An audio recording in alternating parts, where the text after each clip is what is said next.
Comenzamos. Nos regresamos de nuestra pausa musical y comercial. Estamos hoy jueves 4 de mayo junto a Daniel de la Hoz, capitán de retiro, capitán de navío en retiro, siempre ahí me enredo, y nos acompaña hoy también María Fernanda González, licenciada en Ciencias Jurídicas de la Pontificia Universidad Católica del Paraíso y pasante de la Fundación para el Progreso. Además de quien les habla, Marcelo González, jefe de oficina de la Fundación para el Progreso en Valparaíso. La primera parte estuvimos conversando sobre el tema de las elecciones. Le volvemos a recordar para la gente que se viene sumando que este domingo 7 hay elecciones, que revisen en cervel.cl cuál es su local de votación, cuál es su mesa. Han habido cambios. De hecho, bueno, la otra vez conversábamos, Daniel, respecto que a tu señora, si no me equivoco, Sí. la habían mandado para cualquier parte.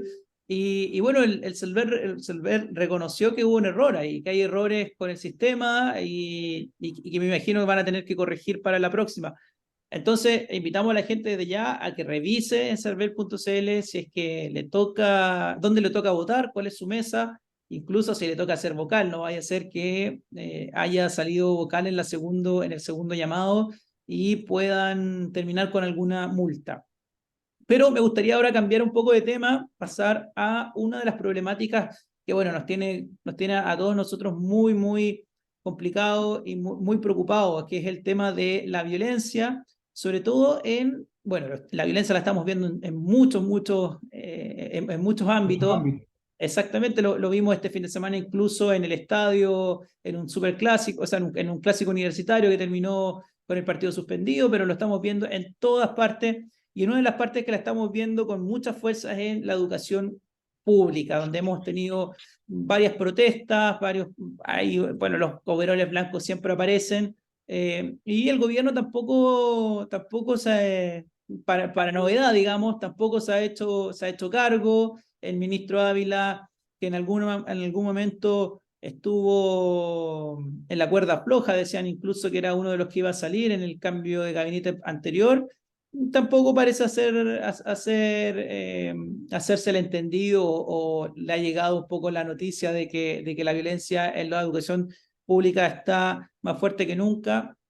Y ahí me gustaría también, Daniel, conocer tu opinión respecto a esto y luego pasar a María Fernanda.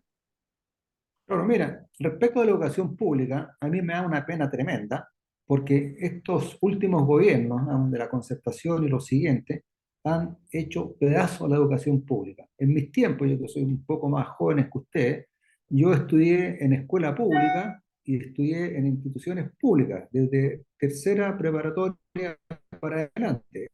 Estudié primero que nada en la Escuela República del Ecuador número 48, en Ñuñoa, escuelita, hasta sexta preparatoria, y ahí ingresé al Internado Nacional Barros Arana, también instituto emblemático en cuanto a la educación pública y competencia del Instituto Nacional.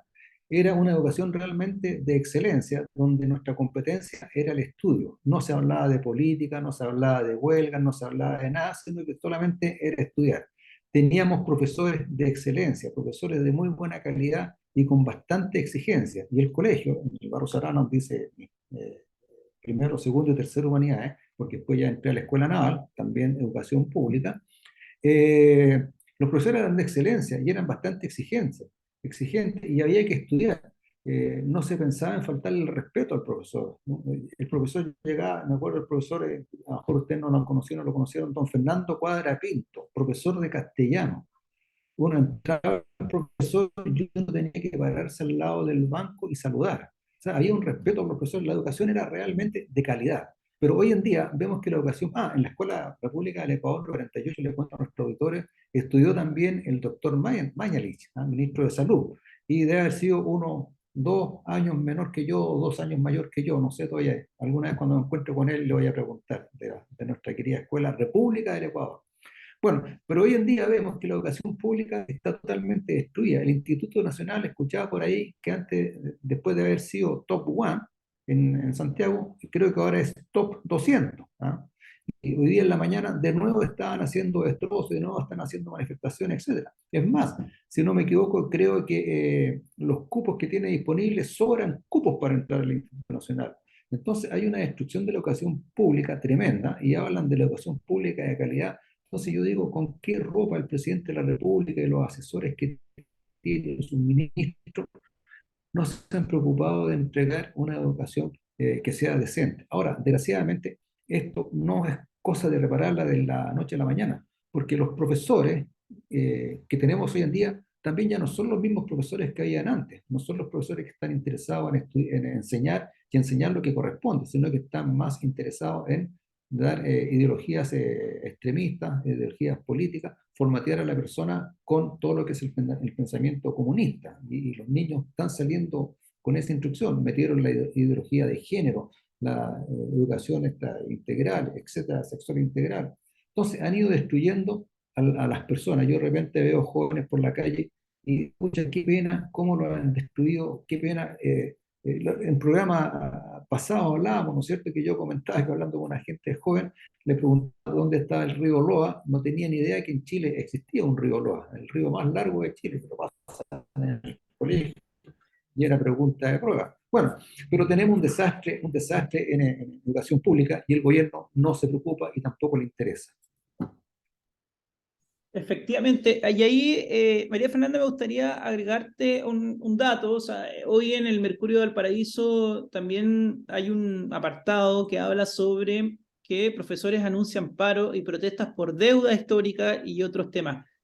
Entre esos, obviamente, bueno, está la deuda histórica que el gobierno prometió que iba a pagar a los profesores y que tampoco ha hecho ningún tipo de comentario hasta ahora. Se habla también respecto al tema de la evaluación docente, que a los profesores, muchos profesores, sobre todo los del colegio de profesores, han impulsado una agenda anti-evaluación, es decir, no quieren ser evaluados, dicen que hay un problema de que hay causales de despido si es que están mal evaluados, por ejemplo, y que eso podría generar estrés y otros problemas en los profesores. Lo que a mí me parece, obviamente, eh, o sea, en cualquier trabajo te evalúan y si tú estás mal calificado, te tienes que ir. Eso es parte un poco de la regla de cualquier trabajo. Pero además también hablan sobre las precariedades que hay en las escuelas. O sea, se habla también respecto a ciertos lugares donde hay mucha violencia, donde hay inseguridad, donde también las infraestructuras no están ad hoc a lo que una persona necesita para poder desarrollar también educación. No sé cómo también lo ves tú, esta crítica que hace el Colegio de Profesores en general y en lo particular. A ver, yo de este gobierno no espero absolutamente nada, porque tenemos que recordar de que esta gente llegó al poder destruyendo la educación. O sea, su carrera fue, tanto en los colegios, en las universidades, generar estos movimientos sociales que ya lamentablemente son incontrolables porque finalmente eh, se han transformado en pura violencia. Pero no podemos pedirle a personas que viven o vivieron de esto que efectivamente logren colocarle una solución. No lo veo posible.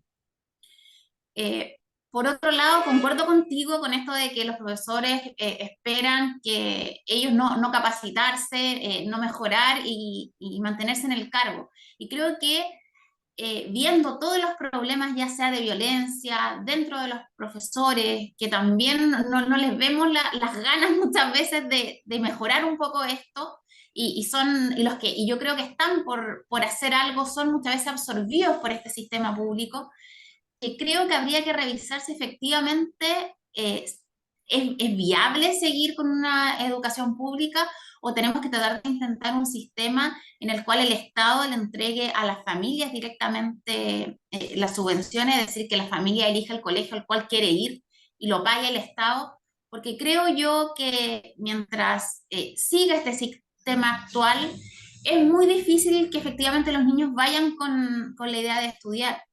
Porque si vemos aquellas familias que han podido sacar a sus hijos del sistema público, ya lo han hecho, porque saben que efectivamente van a hacer cualquier otro tipo de actividad que no es efectivamente educarse ni ser mejores personas, que finalmente terminan siendo clientes de la política de izquierda.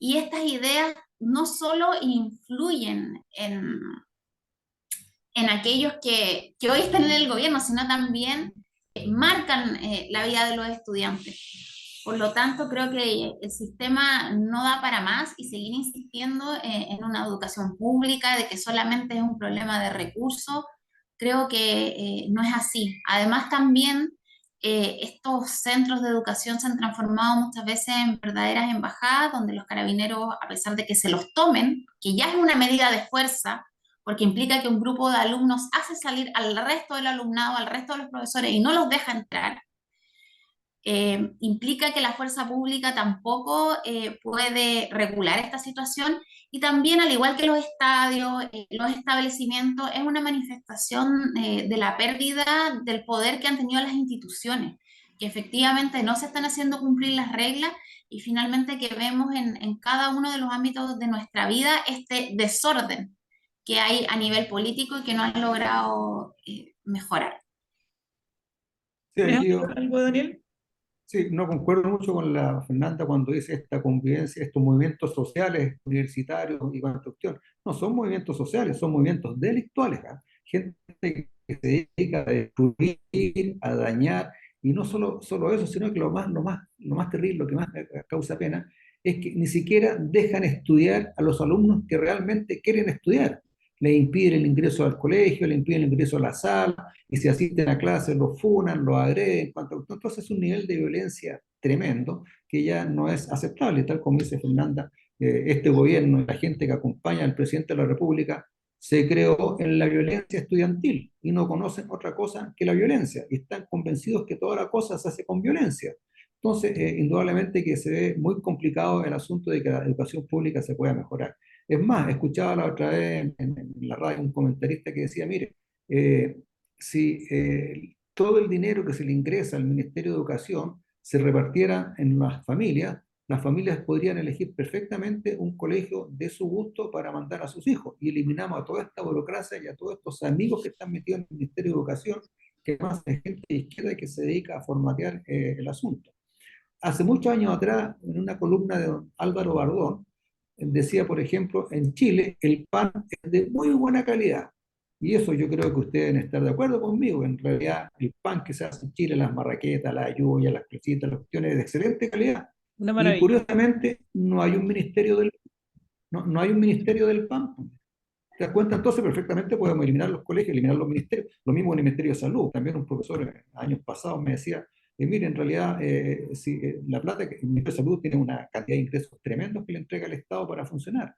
Si el Ministerio de Salud se cerrara y esa plata se distribuyera entre las familias chilenas, esa familia podría elegir el médico que quisiera, la clínica que quisiera y cuantas cosas. Entonces, el Estado se lleva una cantidad de plata tremenda en burocracia y más aún en este gobierno en que la cantidad de amigos que han ingresado al servicio público yo creo que es histórica.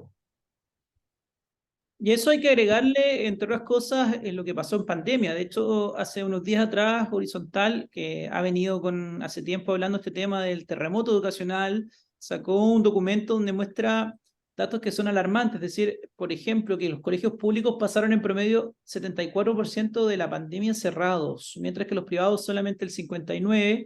Y ahí ellos muestran también un diagnóstico bastante claro en torno a las brechas de desigualdad que se generaron producto de esto, o sea, el tener tanto tiempo las escuelas cerradas, los colegios cerrados, y eso en parte también producto de un colegio de profesores y de un gobierno, o sea, de los que hoy son gobierno, de miembros de los que hoy son gobierno, que hablaban de que había que mantener cerrado, de que el gobierno al final los estaban matando, e incluso, para no, si mi memoria no me falla, el ministro de Educación en ese tiempo, Raúl Figueroa, fue acusado constitucionalmente por lo mismo.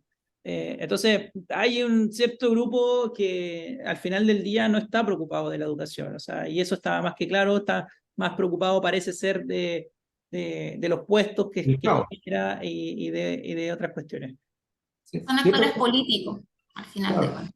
y otra consideración que hay que tener respecto a la educación y los colegios, los alumnos, los niños, no solamente van al colegio para adquirir ciertos conocimientos en distintas materias, sino que otra de las funciones que tiene el colegio es que el niño aprenda a socializar, a compartir con otras personas, a vivir en un ambiente de más personas, a escuchar opiniones, a conversar, a expresar su opinión. O sea, tiene una segunda finalidad de que el niño vaya al colegio y esté en una sala de clase compartiendo con sus compañeros y también compartiendo en el recreo. O sea, hay una función de que el niño se socialice, digamos, aprenda a vivir en sociedad, aprenda a vivir en comunidad. Exactamente.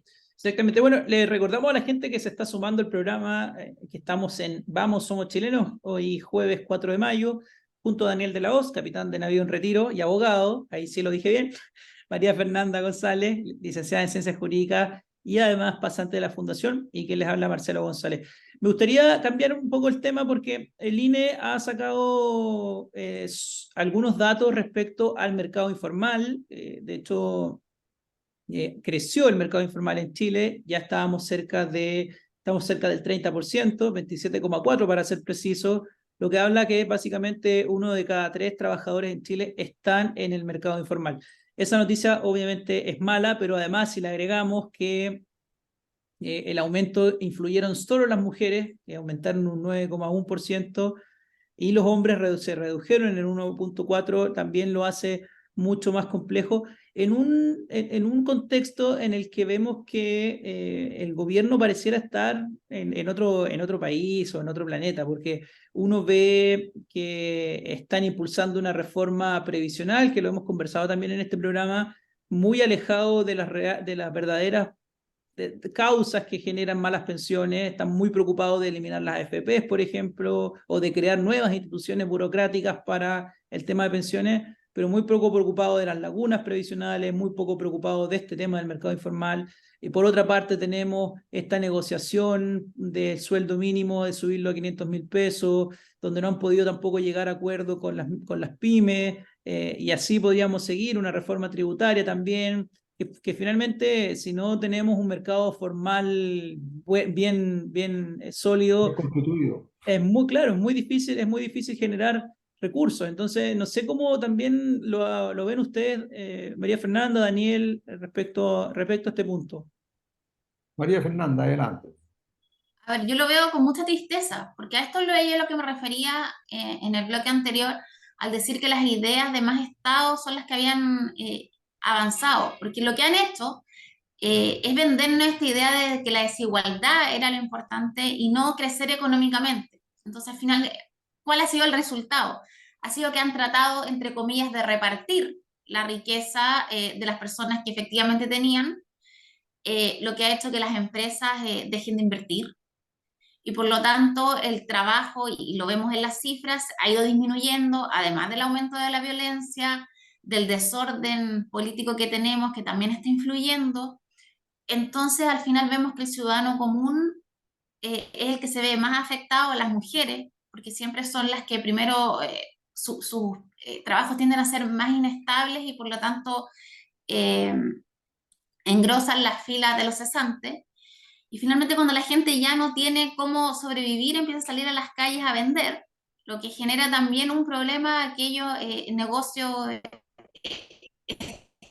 establecidos. Por lo tanto, es un problema sistémico muy difícil de solucionar, porque sabemos que aunque cambie el gobierno, eh, retomar la confianza, la inversión, reconstruir todo lo que se está destruyendo va a ser muy, muy difícil y el costo lo estamos pagando todos. Porque finalmente un país en el cual existe tanto desempleo, pobreza, es muy difícil de volver a esta senda de progreso. Entonces a mí me parece muy triste finalmente todas estas cifras porque lo vemos en la calle, es cosa de observar muchas veces el ambiente, todo lo que se ha ido deteriorando y las personas lamentablemente tienen que salir a vender, pero eso es un problema que también va generando muchas veces más delincuencia porque actúan muchas veces los delincuentes como muchas de estas personas que venden en la calle.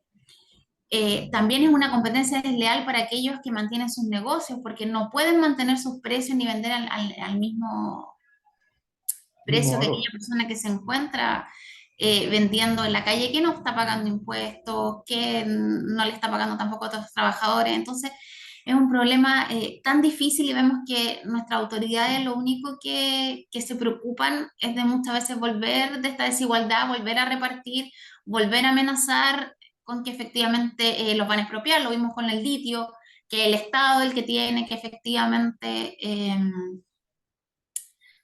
preocuparse de esta industria, entonces finalmente no lo vemos conversando con los actores privados, cosa que efectivamente es esperable. Si un gobierno de izquierda se dedica a esto y produce pobreza, entonces también es un llamado a las personas que ahora estamos prontos a votar, que se sienten y piensen que efectivamente estas ideas de izquierda muchas veces tienen un lindo relato, pero tienen consecuencias muy, muy nocivas en las personas y efectivamente, y más aún en las personas que más lo necesitan. No, Bien, y además que impacta en el futuro. Porque hablando del trabajo desformalizado, amén de todas las exposiciones que hizo María Fernanda, ese trabajador desformalizado no está cotizando. Entonces, en realidad, en el fondo, está viviendo para comer hoy día y mañana trabaja para comer ese día. Pero ¿qué va a pasar cuando tenga 65, 70 o 75 años? No va a tener previsión. Entonces, en realidad, está pasando exactamente lo que pasa en Cuba. Yo ya les conté en los programas anteriores que estuve en Cuba y realmente la gente vive el día y come lo que ese día cree que va a comer, no sabe qué va a comer mañana y vive el día. Entonces, aquí en Chile está pasando exactamente lo mismo. Y esos son los objetos que tiene este gobierno, digamos, de la izquierda radicalizada, de ir destruyendo no solamente el país, que ya lo están haciendo, ¿no es cierto? Están destruyendo también a las personas, de tal manera que en un futuro dependan exclusivamente de lo que el gobierno le da, ¿no es cierto? Que en el tiempo europeo llegamos a las famosas JAP, las juntas de adelanto y precio, abastecimiento y precio, ¿no es cierto? Donde había que estar inscrito en el Partido Comunista para tener acceso a comprar una ración de arroz. Entonces realmente el asunto es bastante grave. Mientras no mejoremos la economía, mientras no demos la certeza de que los inversores puedan invertir, y no estamos hablando de inversores, de grandes inversores como qué sé yo, el Jumbo, el Lear, etcétera, sino que también las pequeñas pymes y las micro pymes, una persona que a lo mejor tiene su platita, no se atreve a invertirla porque no sabe qué va a pasar. Cuando a lo mejor se le invierte puede dar trabajo a una persona, a dos personas o a tres personas. Entonces el asunto de dar trabajo o de invertir cubre toda la gama todo el espectro de los recursos que tienen las personas. Entonces, yo creo que el gobierno ahí, indudablemente, que lo está haciendo muy mal. Y ahí me trae a la memoria, digamos, que el show del Coco Legrand, ¿no es cierto?, que mira el futuro y dice, ¿qué está comiendo este presidente? ¿Vivirá en otro país? No sé. Y clarito, lo dijo hace como 10 años atrás, ¿no? sí, Bueno, un visionario, Coco. Oye, bueno, visionario. se nos acabó el tiempo, ¿ah? Así que Bueno, solamente invitar a la gente a votar el día domingo por su candidato que ya tenga elegido o que tenga que elegir. Recordarles también que el metro de Valparaíso va a estar libre, o sea, sin tener que pagar para los que tengan que movilizarse a través de ese medio. Y a los que todavía no se informen, los invitamos a meterse a CERVEL, a distintas plataformas donde uno puede revisar esta información. no, y lo otro, Marcelo, es que la gente vaya a votar y vote por algún candidato de su preferencia. En ningún caso anule el voto o lo deje en blanco, porque en realidad no le hace ir a la democracia y lo que quiere el país es que la gente realmente se manifieste. Y la única manera que tiene de hacerlo es a través del voto. Vote por alguien, por la persona que usted estima que representa su idea, la que representa su futuro, la que representa, pero en ningún caso vote nulo. Exactamente. Bueno, con ese mensaje nos despedimos, Daniel. Muchas gracias. María Fernanda también, muchas gracias por acompañarnos. Y a toda la gente que nos escuchó hasta ahora en Radio Portales, vamos, somos chilenos, les agradecemos y nos vemos la próxima semana. Que tengan un muy buen resto de semana. Chao, chao. Igualmente, y estaremos el próximo jueves comentando, digamos, este terremoto. Así es. Chao, chao. Muy bien, chao, chao. Chao, chao, chao.